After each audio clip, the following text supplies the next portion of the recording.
कुल्लू जिला के पाहनाला की शानी सिंह जम्बाल पहली भारतीय महिला बन गई है जिन्होंने माउंट चो ओयू पीक को फतेह किया है। ये पीक नेपाल और चीन के मध्य है। दक्षिण की ओर से दुनिया की छठी सबसे ऊंची व कठिन चोटी पर 7200 मीटर की ऊंचाई तक ईशानी पहुंच गई।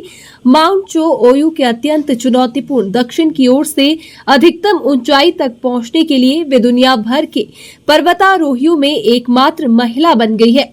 वहीं इस मौके पर ईशानी ने कहा कि वे खुद को चुनौती देने और देश के लिए शिखर पर चढ़ने में सक्षम थी। ईशानी ने अपने माता पिता, प्रशिक्षकों और विशेष रूप से अपने प्रायोजकों का आभार प्रकट किया, जिसके कारण वे अभियान संभव हो सका। इस मौके पर ईशानी ने कहा कि उसका उद्देश्य पर्वतारोहण को एक साहसिक कार्य के रूप में बढ़ावा देना और साथ ही उन्होंने सरकार से राष्ट्रीय और अंतर्राष्ट्रीय अभियानों के लिए पर्वतारोहियों को आर्थिक रूप से समर्थन देने का अनुरोध किया है। माउंट चो ओयू दुनिया की 6th हाईएस्ट पीक है और नॉर्मली इसको नॉर्थ साइड से सबमिट किया जाता है, अटेम्प्ट किया जाता है बेसिकली। तो इसका रूट ज़्यादातर तिब्बत साइड से लिया जाता है। तो फर्स्ट टाइम ऐसा हुआ कि साउथ साइड जो है माउंट चो ओयू की, जो कि नेपाल में पड़ती है, वहाँ से फर्स्ट टाइम रूट या अटेम्प्ट हुआ और ये हमारा अटेम्प्ट सबमिट के लिए था बेसिकली। और इसको इसीलिए अटेम्प्ट नहीं किया जाता है साउथ साइड से क्योंकि ये रूट काफ़ी रिस्की है। जो दूसरा तिब्बत वाला साइड है वो काफ़ी कमर्शियल रूट है, वहाँ से ही नॉर्मली क्लाइम किया जाता है। तो ये वाला अनक्लाइम्ड रूट था और हमारा प्रयास ये था कि हम इसको जो कि अनक्लाइम्ड साइड है उधर से क्लाइम करें और एक वर्ल्ड रिकॉर्ड बनाएं। इसके लिए मैं 6 अक्टूबर को काठमांडू पहुंची थी और तब से लेकर 24 अक्टूबर तक मेरा पूरा जर्नी रहा। तो 6 से हमारा जर्नी स्टार्ट हो गया था। वहाँ से हमने ट्रैक किया till the base camp and then फिर बेस कैंप से हमारा एक्सपीडिशन स्टार्ट हुआ। तो ये इंडिया के लिए फर्स्ट अटेम्प्ट था क्योंकि मैं एक फर्स्ट इंडियन थी जिसने हिम्मत दिखाई साउथ साइड से अटेम्प्ट करने की। नॉर्मली लोग वहाँ से नहीं करते क्योंकि आप जब भी नए एरिया में जाते हैं या माउंटेन में स्पेशली जब आप नया रूट लेते हैं तो आपको उसका टेरेन का इतना आइडिया नहीं होता है, वो एवलांच प्रोन हो या कितना रिस्की है। और उस साइड से साउथ साइड से माउंट चो ओयू काफ़ी स्टीप है, तो वहाँ पे काफ़ी रिस्क फैक्टर्स थे।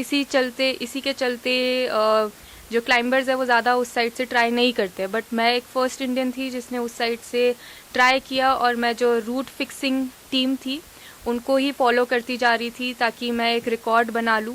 ये एक वर्ल्ड रिकॉर्ड होता क्योंकि उस साइड से अगर हमारा सबमिट हो जाता तो ये एक वर्ल्ड रिकॉर्ड होता क्योंकि वहाँ से कभी भी सबमिट नहीं हुआ है। बट वेदर कंडीशंस ऐसी रही कि हम आगे नहीं जा पाए। तो हालांकि मैं बिल्कुल जो रूट फिक्सिंग टीम थी हमारे शेरपास की, मैं उनके पीछे पीछे ही उनको फॉलो कर रही थी। बट विंड स्पीड हमारा 70 kph की चल रही थी उस टाइम। और उसके बाद जो फोरकास्ट था, हमने ये भी सोचा कि हम वहाँ पे वेट करते हैं, फिर से हम समिट पुश के लिए जाएंगे या हम फिर से रूट ओपन करेंगे कैंप 3 से ऊपर। बट जो हमने फोरकास्ट हमको बताया गया बेस कैंप से वो नवंबर तक ही ऐसा था और अभी विंड स्पीड 70 kph थी, आगे जाके वो 110 kph की स्पीड से भी थी, जो कि माउंटेनियरिंग में बहुत फेटल वो है विंड। तो अगर हम उस विंड स्पीड में आगे बढ़ते तो ये हमारे लिए बहुत जानलेवा होती, कैजुअलिटीज़ के बहुत चांसेस थे और मोरओवर 90% चांसेस थे कि हम सबको फ्रॉस्ट बाइट भी हो सकता था। तो फ्रॉस्ट बाइट में ये होता है कि आपको जो भी आपका बॉडी पार्ट एक्सपोज्ड होता है उसका सेल्स आपके डेड हो जाते हैं और फिर वही चीज़ है कि आपका जो भी बॉडी पार्ट को फ्रॉस्ट बाइट होता है वो आपको काटना पड़ता है। तो उसका और कोई इलाज नहीं है अगर आप एक्सट्रीम स्टेज में चले जाएं। तो बेटर था पूरी टीम की सेफ्टी के लिए कि हम डिसेंड करें और फिर उसको नेक्स्ट टाइम ट्राई करें। और कहते हैं हमारी माउंटेनियरिंग उसमें ये क्या कहा जाता है कि माउंटेन्स वहाँ पे हमेशा रहेंगे बट आपकी लाइफ एक ही होती है।